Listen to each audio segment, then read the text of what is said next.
We will be exploring the historical modern history, Japan's role in World War II, key event, and human stories behind the goal of understanding this pivotal time with respect, accuracy, and empathy for all those affected.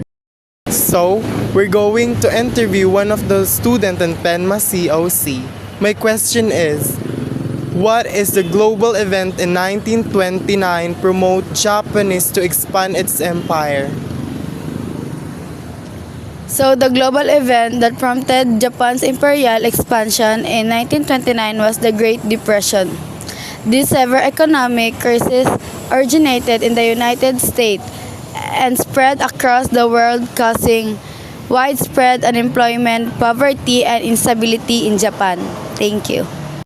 Who led the executive commission set up by the Japanese in the Philippines?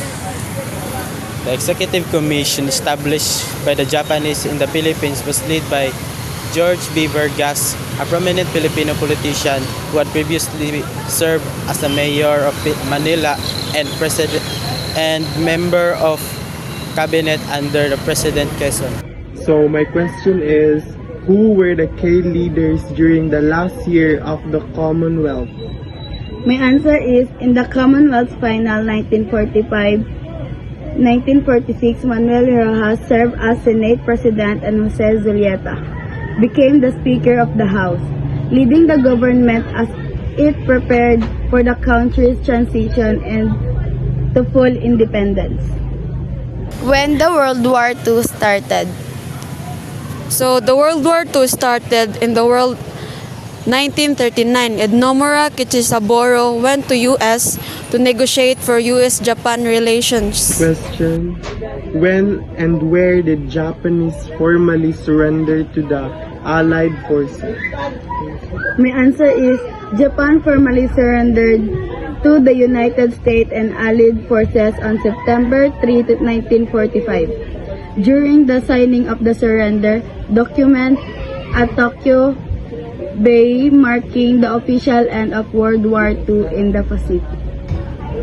So my question is, what order was given to General Wainwright? General Jonathan Wainwright was ordered to surrender to the Japanese forces and to burn all the important military documents, including funds amounting to 280 million to prevent them from falling into enemy hands. And so first question is, which areas in the Philippines were attacked by the Japanese forces? My answer is the Japanese launched attack on several parts of the Philippines, including Batanes, Albay, Quezon, and Sulu, as part of their plan to quickly take control of the country. Thank you.